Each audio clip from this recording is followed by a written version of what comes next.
pour la petite histoire, j'ai fait une école de commerce et j'étais régulièrement convoquée dans le bureau de la directrice des programmes pour me dire qu'il fallait retourner dans le droit chemin de l'audit ou du marketing ou de la finance. On sentait qu'il y avait quelque chose à faire, il fallait tester. On a fait changer les lois en Inde. C'est plus de 2000 enfants qui ont retrouvé le chemin de l'école. Salut les chefs, je suis Sophie Plumer et je vous souhaite la bienvenue dans cette 3e saison du podcast sur le thème de l'impact. Depuis le mois de mars, je pars à la rencontre d'hommes et de femmes qui font bouger les lignes chaque jour à leur échelle, souvent avec douceur, toujours avec profondeur.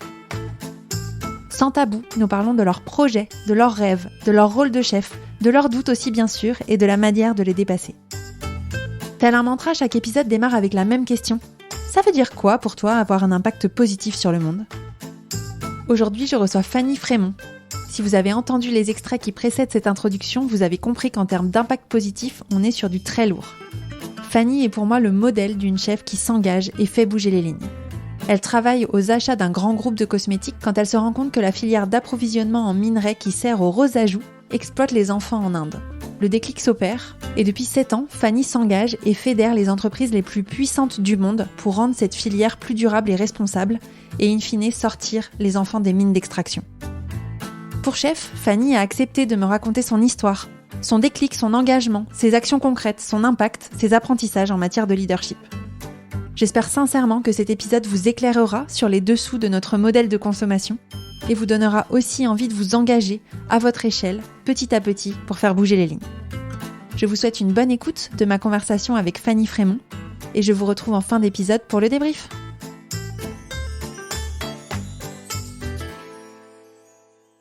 Bonjour Fanny. Bonjour Sophie. Bienvenue sur Chef. Merci. Fanny, tu es la cofondatrice de l'initiative Pour un Mica responsable, qui est une organisation qui œuvre depuis bientôt 7 ans pour une filière d'extraction du mica plus durable et plus responsable. Je suis ravie de t'accueillir sur le podcast. Merci de l'invitation. Et j'ai une première question pour toi. En fait, j'en ai 2. Qu'est-ce que le mica ? Et en quoi c'était important pour toi de t'intéresser à ce minerai ?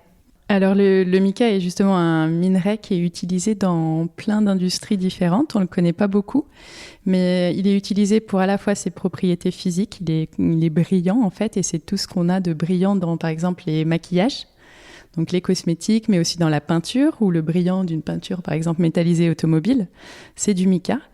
Et après, ça a des propriétés aussi d'isolation thermique et électrique. Et pour ces propriétés-là, ça va être utilisé dans tout ce qui est matériel électronique, donc dans un grille-pain, un sèche-cheveux, une machine à café ou à laver.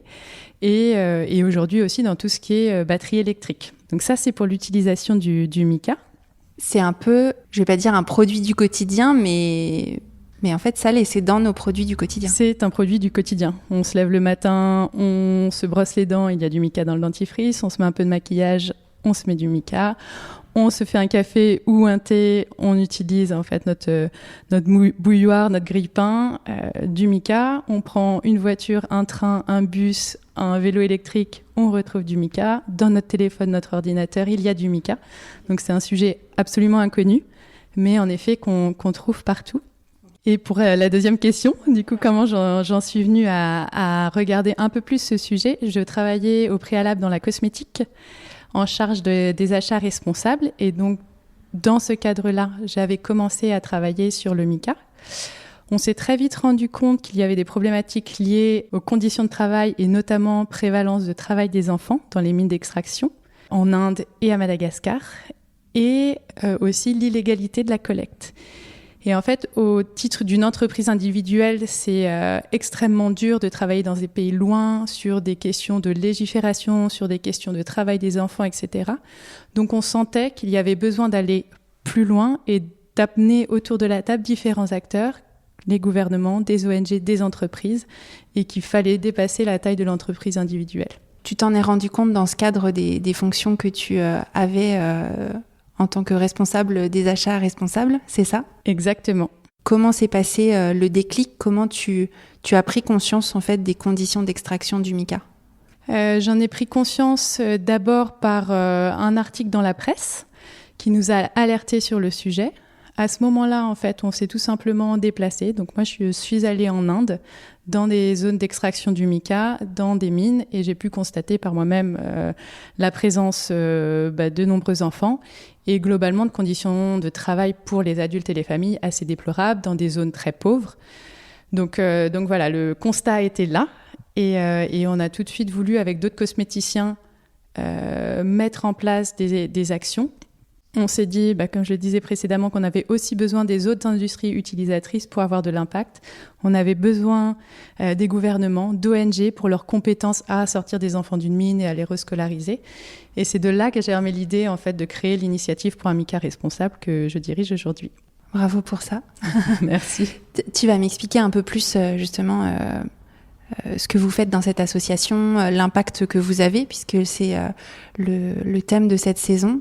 J'ai une question rituelle sur Chef que je pose à tous mes invités, qui est qu'est-ce que ça veut dire pour toi, Fanny, avoir un impact positif sur le monde ? Pour moi, avoir un impact positif, c'est avoir une contribution bénéfique finalement à quelque chose, que ce soit pour les autres, pour l'environnement, pour la société au sens large. Voilà. Et est-ce que c'était... Parce que finalement, que ça soit dans ton poste de responsable des achats responsable, ça fait 2 fois responsable, mais et dans ton rôle actuel avec l'initiative pour le mica responsable, tu es dans un rôle de leader. Est-ce que tu avais déjà conscience avant de vouloir agir pour avoir un impact positif ? Est-ce que cette notion-là, cette envie-là, cette intention, j'imagine qu'elle est présente aujourd'hui. Est-ce qu'elle était déjà présente avant et est-ce que tu peux m'expliquer peut-être comment cette intention a évolué ? Alors, elle était déjà présente avant. Pour la petite histoire, j'ai fait une école de commerce et j'étais régulièrement convoquée dans le bureau de la directrice des programmes pour me dire qu'il fallait retourner dans le droit chemin de l'audit ou du marketing ou de la finance.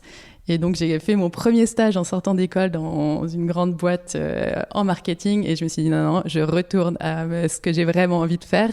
Qui était quoi, ce que tu avais envie de faire ? Et pourquoi tu étais convoquée Parce que j'avais plutôt envie d'être dans le monde du développement ou de l'humanitaire et qui allait pas vraiment avec les grands profils qu'on voulait former dans les écoles de commerce à ce moment-là. Ça a beaucoup évolué depuis. Donc, c'est plutôt chouette. Mais à l'époque, j'étais un peu l'outsider. Voilà. Et j'y suis revenue assez vite sur la construction d'un hôtel écologique pour le groupe Rocher. Donc c'est ce groupe cosmétique au sein duquel j'ai travaillé, qui m'a fait beaucoup confiance sur mes engagements, ma capacité à apprendre, mon envie de faire, plus qu'à ma formation théorique. Et voilà, donc j'ai pu très vite aller sur des métiers à impact au sein du groupe et maintenant au sein de cette initiative. Aujourd'hui, c'est quoi l'impact, justement, que tu as avec cette initiative pour le mica ?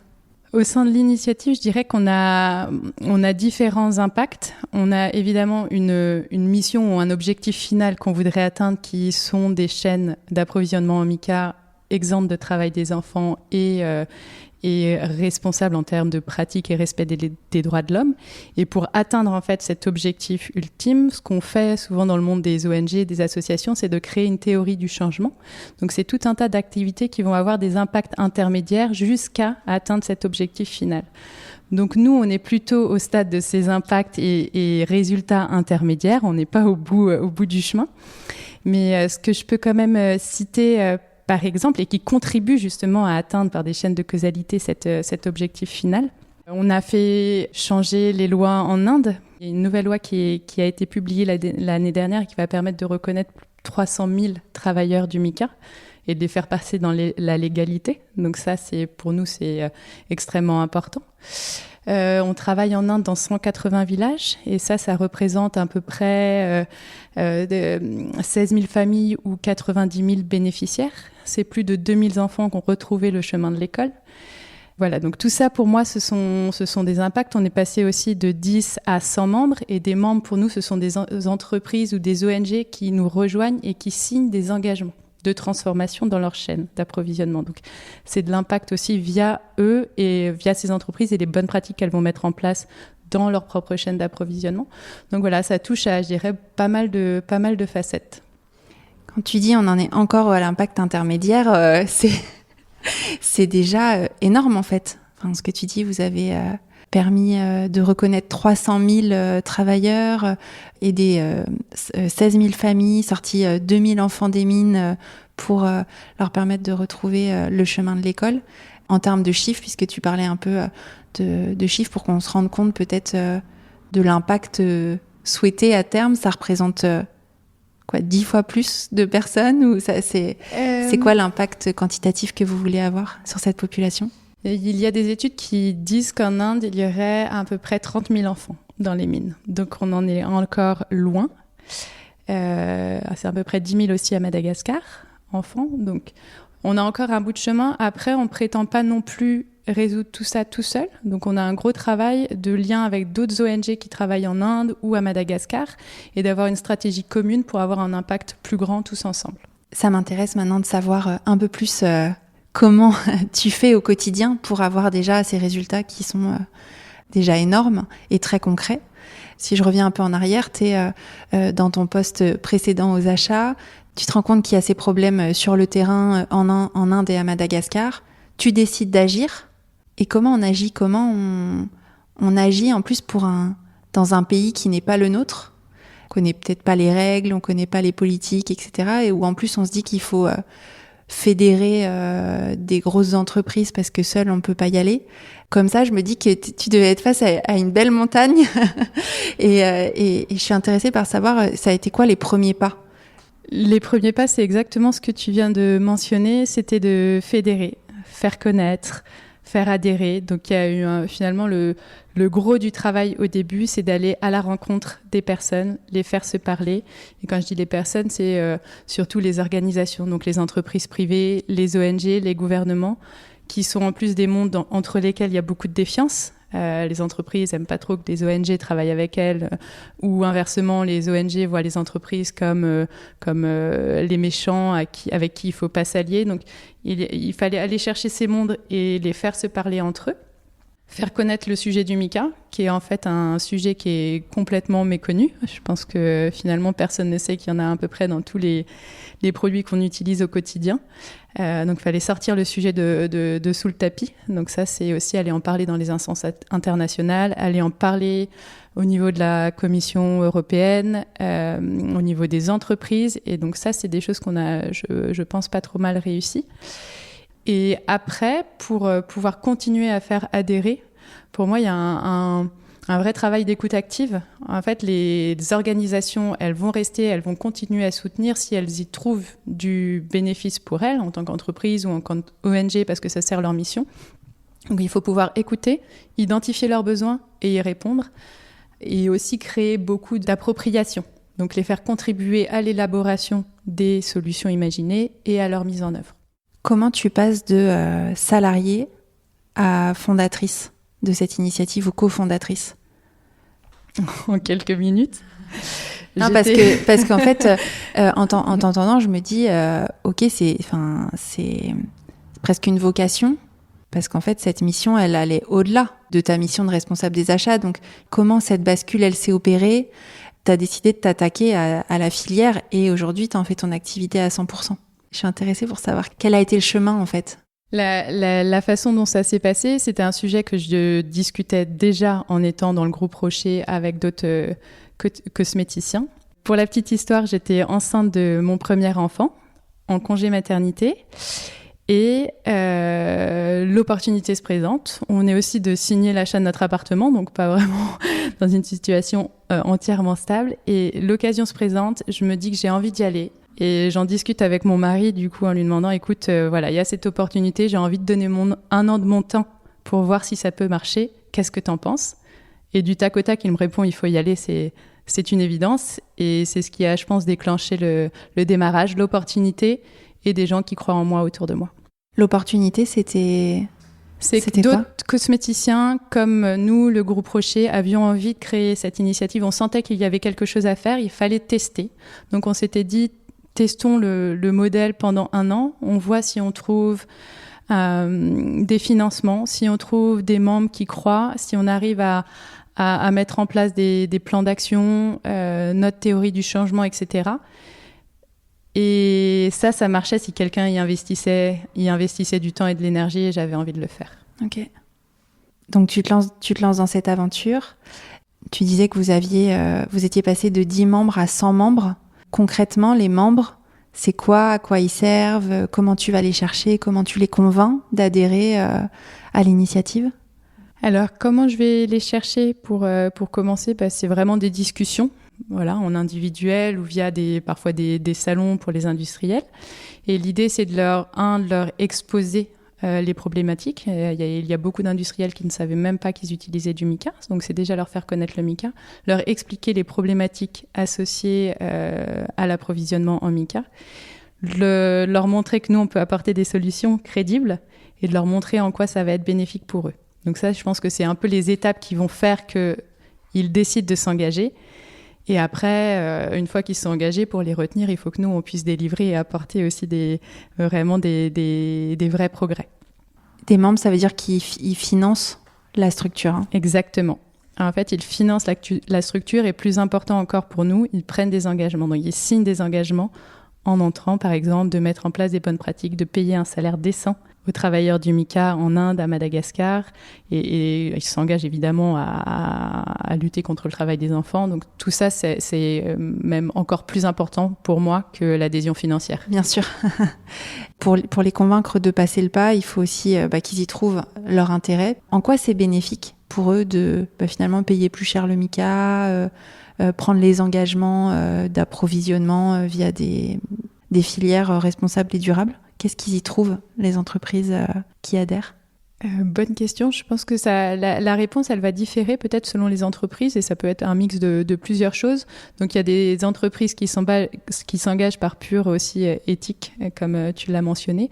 Après, il y a des contraintes réglementaires de plus en plus importantes en Europe, notamment aux États-Unis, avec toutes les réglementations sur la diligence raisonnable, le respect des droits de l'homme, etc. Donc, qui pour nous sont une aide aussi très importante pour les faire nous rejoindre. Et après, il y a aussi un risque réputationnel fort quand on parle de travail des enfants. Donc, ça peut être aussi un argument, finalement, pour permettre à des entreprises de nous rejoindre. Et après, au-delà de ça, pour moi, en fait, quand on commence à regarder dans sa chaîne de valeur, accompagner, on tisse des relations, en fait, qui sont extrêmement bénéfiques derrière pour de la sécurisation des approvisionnements dans un monde qui se tend aussi énormément sur ces sujets-là. Et ça a des impacts derrière sur de la productivité, de la qualité, sur l'engagement des équipes. Donc des choses qui sont un peu plus intangibles, mais qui sont des réels bénéfices pour les organisations. Je veux bien maintenant qu'on parle de l'impact que tu as sur les travailleurs du mica en Inde et Madagascar. Comment on passe, peut-être je schématise, mais d'une décision d'un acheteur d'acheter le mica un peu plus cher et à telle filière d'approvisionnement plus éthique à les enfants sortent des mines et vont à l'école. C'est quoi le lien? C'est quoi les étapes, en tout cas, le chemin?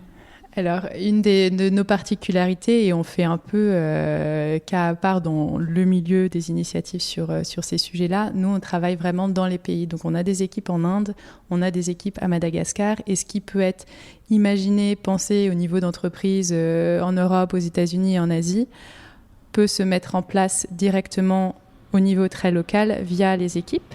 Et ensuite, on s'appuie sur un réseau d'ONG ou d'experts en local. Donc, nous, on va vraiment dans les mines, dans les villages, dans les sites après de transformation et on accompagne.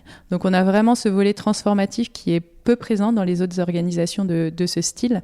Et en fait, ça nous permet de faire le grand écart en parlant aussi bien avec les communautés dans le sud de Madagascar que les gouvernements et les entreprises.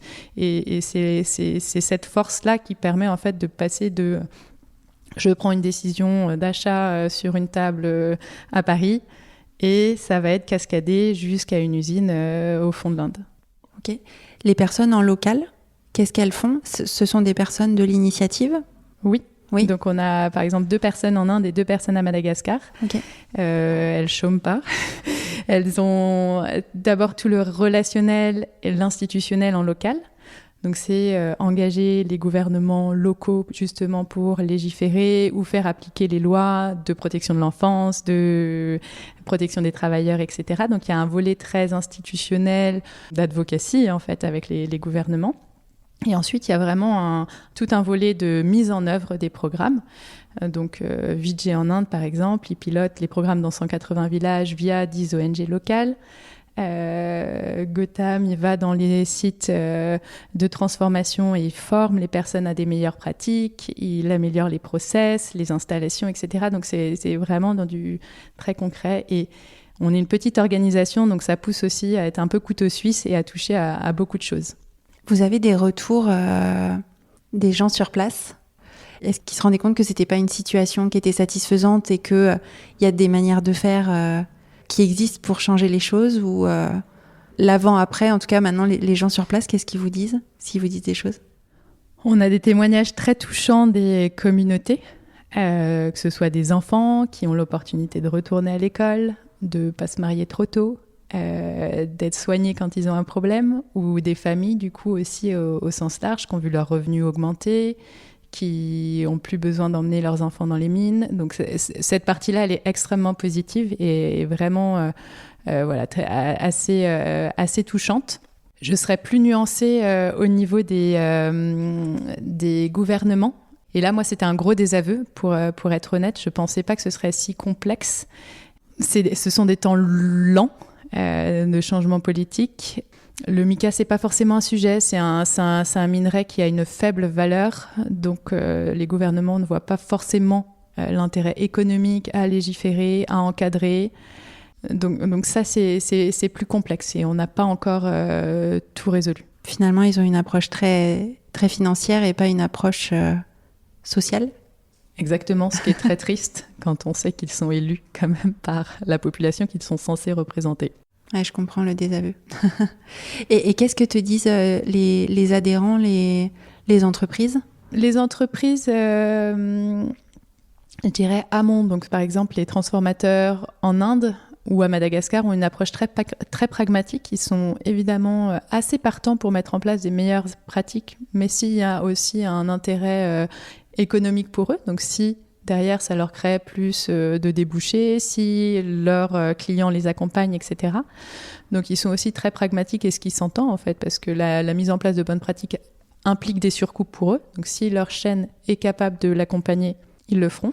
Et pour les marques, je veux dire, c'est un vrai plus de participer à des initiatives comme ça, multiparties prenantes, parce que c'est des sujets, en fait, qu'une entreprise individuelle peut pas traiter. En fait, c'est pas de la responsabilité d'une marque automobile d'aller légiférer en Inde. C'est pas de ses compétences de trouver des nouvelles sources de revenus aux parents. Donc, en fait, de participer comme ça à des initiatives multiparties prenantes, ça leur apporte des solutions là où ils ne pourraient pas agir sinon. On voit vraiment la force du collectif. Exactement. C'est quoi la plus grosse difficulté que tu rencontres ? À titre de l'organisation, je pense que c'est cette partie avec les gouvernements et ce gros désaveu qui peut quand même de temps en temps mettre un peu le moral dans les chaussettes. Il faut savoir rebondir. Et après, à titre plus personnel, le côté multiculturel est extrêmement dur. Donc, il faut en fait savoir complètement lâcher prise par rapport à ces façons de travailler, ce qu'on attend d'une réunion, ce qu'on attend dans un rendu, par rapport à des personnes en Inde ou à Madagascar qui ont des façons de faire complètement différentes. Mais par contre, dans leur pays, c'est eux qui ont raison. Et donc ça, en fait, en tant que manager, c'est pas évident. T'as un exemple ? J'ai un exemple. On fait une très grosse réunion en Inde où on a réussi à rassembler tous les acteurs que j'ai envie de voir dans cette salle. Moi, j'arrive, je me dis, on a 1h30, on ressort, ils ont tous signé. Et en fait, mon collègue Vijay à côté me dit... En fait, on ressort, il faut qu'on soit tous amis. En gros, que ça se passe bien et qu'il n'y ait pas eu de clash. Ça, c'est son objectif. Et moi, le mien, c'est qu'on ait pris une décision. Et en fait, toute la réunion, elle se passe en tension. Et après coup, je me suis dit, mais en fait, c'est lui qui avait raison. Mais c'est très dur parfois de faire le pas. On est sur Chef, on parle de leadership forcément et de management. Comment tu vois ton rôle, qui est un rôle... de chef un peu particulier, puisque finalement, toi, tu opères depuis la France. Tu fédères 100 entreprises. Tu as un rayonnement dans des pays très lointains, comme l'Inde et Madagascar. Donc, comment tu appréhendes ce rôle et finalement la posture que tu dois avoir ? Il y a deux choses, je pense, vis-à-vis de l'organisation. J'ai un vrai rôle de développement, de représentation, de crédibilisation. Donc ça, c'est vraiment aller voir les différents acteurs, nous faire connaître, raconter ce qu'on fait, faire ce qu'on raconte. Et après, j'ai un autre rôle vis-à-vis de l'équipe. Pour ça, pour moi, mon rôle, c'est vraiment de les aider, en fait, de leur apporter le soutien là où ils ont besoin pour eux réaliser leurs activités. Tu te considères être leur manager ou comme on peut une vision, je sais pas, comme on peut avoir en France un manager assez classique où vous faites des points réguliers, les gens te doivent un certain reporting, etc. Ou finalement c'est une toute autre relation de travail? On a une organisation assez horizontale et je dirais dans le consensus. Et ce qui encore est pas très facile dans un cadre multiculturel où en Inde, en fait, ils sont très attachés à une hiérarchie descendante. Donc ça, c'est pas facile aussi à faire comprendre et accepter. Et après, je vais quand même être la personne qui, à un moment donné, s'il faut trancher, prend la décision. Mais on est globalement dans une organisation très collaborative et horizontale. Ok. Avec 7 ans de recul, quel bilan est-ce que tu dresses, Fanny, de cette aventure? C'est un bilan assez génial, je dirais, à la fois pour l'organisation et à titre personnel. À titre personnel, c'est un peu mon 4e enfant, quand même. Donc, je suis assez fière de ce qu'on a réussi avec l'équipe à créer, et à titre personnel, d'avoir réussi à créer et maintenir une organisation qui grossit. Donc, c'est une expérience qui est extrêmement riche. Voilà, donc ça, c'est superbe. Et au titre de l'organisation, ce que je disais, c'est qu'elle a beaucoup grossi, donc c'est aussi un gage de confiance, de crédibilité, de résultats. On est passé, je disais, de 10 à 100 membres, on est passé au tout début 400 000 € de budget les 2 premières années à 1,6 million 7 aujourd'hui. Donc ça veut dire qu'elle est toujours en croissance, elle est stable, donc elle est vouée à perdurer. Donc ça c'est superbe. Et après, c'est tous les impacts que j'avais mentionnés tout à l'heure. Donc le nombre de bénéficiaires, d'enfants qu'on arrive à sortir des mines, tout ça, on peut que en être extrêmement content. Bah ouais. Comment est-ce que cette aventure, elle a fait évoluer ta vision du monde ? Alors, je vais être un peu cynique de ce côté-là, peut-être, mais finalement, en regardant dans le détail des chaînes d'approvisionnement, je me rends compte qu'on est quand même sur des sujets d'exploitation de l'homme par l'homme et que c'est assez fréquent, que ce soit dans les filières minières et bien au-delà du mica, de la joaillerie, de l'habillement, de l'agriculture. Et en fait, ça, c'était un vrai coup dur. Donc, il y a des belles choses qui se mettent en place, ça évolue, on a de plus en plus d'informations, on a de plus en plus d'outils pour y travailler, mais je pense que ça va mettre un peu de temps avant qu'on arrive à des échanges plus sains dans le monde. Tu me disais que là, vous en êtes au stade un peu des impacts intermédiaires. Ça fait 7 ans que vous y êtes, donc c'est à la fois récent et en même temps, pour certains, ça peut paraître long. Là, tu reparles de la notion de temps. Tu te dis que tu espères avoir des impacts au niveau peut-être ultime que tu espères dans combien de temps ? Alors nous, on s'est fixé des objectifs à 2030 qui sont sûrement ambitieux, mais je pense qu'il faut être ambitieux pour essayer d'aller le plus vite possible et puis le plus loin possible. Et pour le moment, j'y crois. Ok. On parle beaucoup d'impact social. C'est quoi l'impact environnemental de votre initiative ? Alors en effet, c'est clairement un sujet. Toute extraction minière a forcément, c'est une ressource non renouvelable et ça a un impact sur l'environnement. Donc on a mis en fait en place des standards pour l'extraction, pour la transformation, qui ont des volets environnementaux, sociaux, etc. Et sur les sujets miniers, c'est à la fois... Donc, je dirais qu'on a la chance sur le mica que ce soit une transformation qui nécessite ni eau ni intrants chimiques, donc on n'a pas ce volet-là, mais il y a clairement l'impact sur la biodiversité, enfin sur la terre quand on creuse. Donc c'est des sujets de protection des zones forestières ou des zones à préserver et de réhabilitation post-extraction, qui aujourd'hui ne sont pas du tout couvertes, ni en Inde, ni à Madagascar. Donc ça, c'est aussi un de nos volets de travail. Ok. Et le transport ? Est-ce que c'est un sujet de Clairement, c'est un sujet aussi, oui. Une des raisons pour lesquelles je voulais absolument t'avoir sur le podcast, c'est que je nourris cette conviction qui est qu'en tant que Français, qu'Européens, qu'Occidentaux, on a le pouvoir Finalement, on a un pouvoir parfois beaucoup plus important qu'on ne le pense.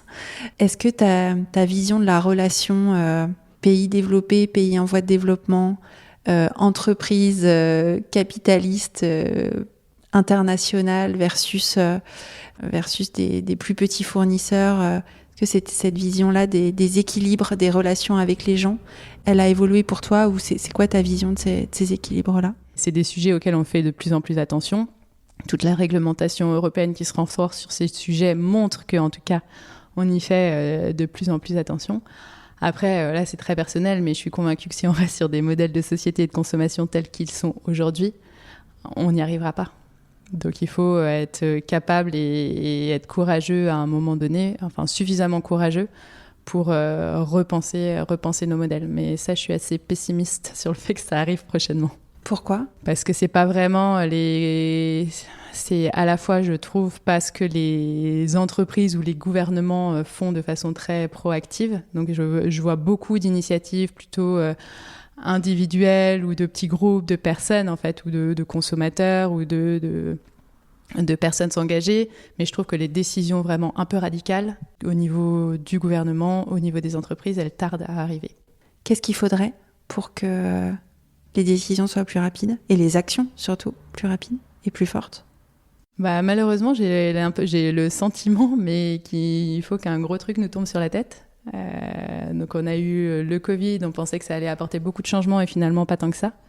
Mais j'ai l'impression qu'il faut vraiment être au pied du mur pour qu'on prenne des grandes décisions. Ou d'avoir des personnes qui fédèrent et qui s'engagent. Exactement. Comme toi. Fanny, on arrive à la fin de notre échange. Est-ce que tu as un message pour les chefs qui nous écoutent et qui ont envie de participer à changer le monde, en tout cas à faire en sorte qu'il tourne un peu plus rond? Peut-être de ne pas attendre et d'y aller, de s'engager. Toute contribution est bénéfique pour la contribution elle-même et pour tout ce qu'elle crée autour, je trouve, parce que ça fait toujours des émules, parce que finalement, ça donne envie à ses enfants, à son mari, aux gens autour. Et tout ça, c'est aussi des impacts un peu cachés, mais qui sont ultra bénéfiques. On a besoin de gens qui s'engagent, en effet, parce que il faut accélérer les changements. Donc, n'attendez pas, allez-y. Tu parlais de courage. Comment est-ce que toi, tu nourris ton courage ? Alors, j'ai 2 chances.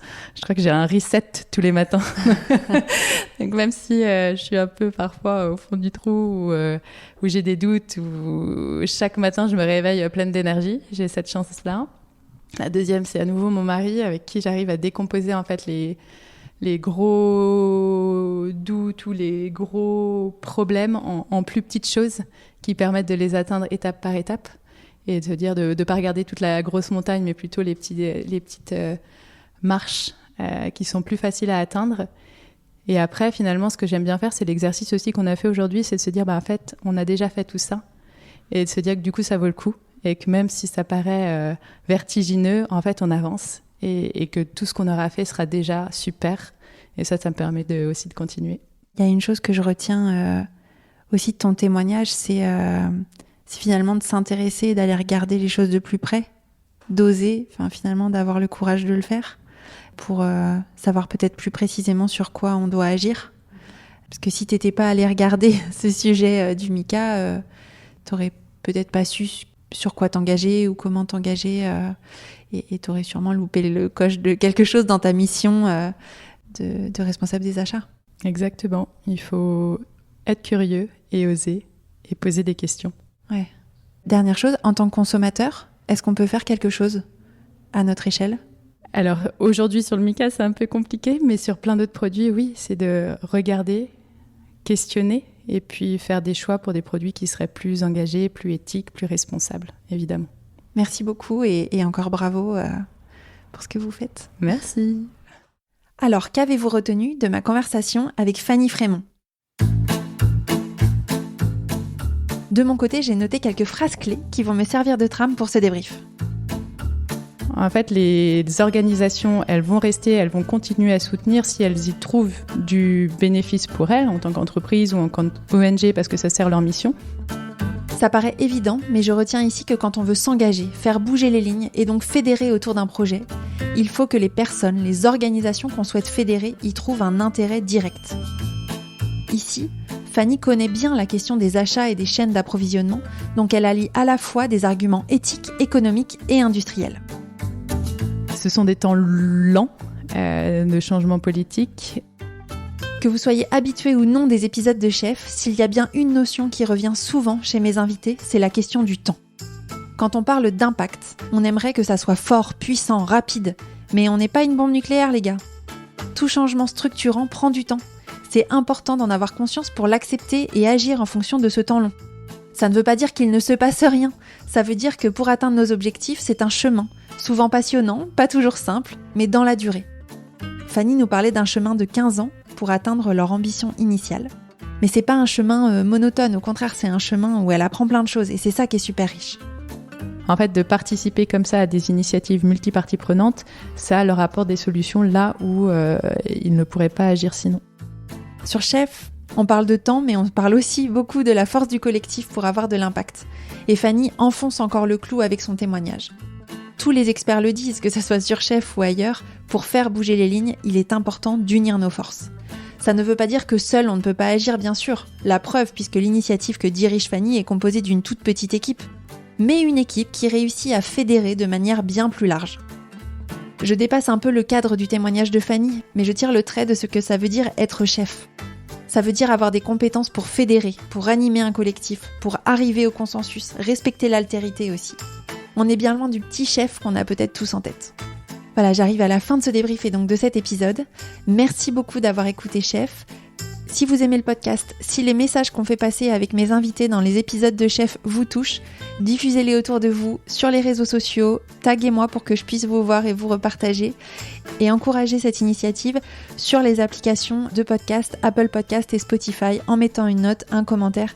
C'est super important pour les classements, pour la visibilité et aussi pour la reconnaissance du travail de mes invités et du mien.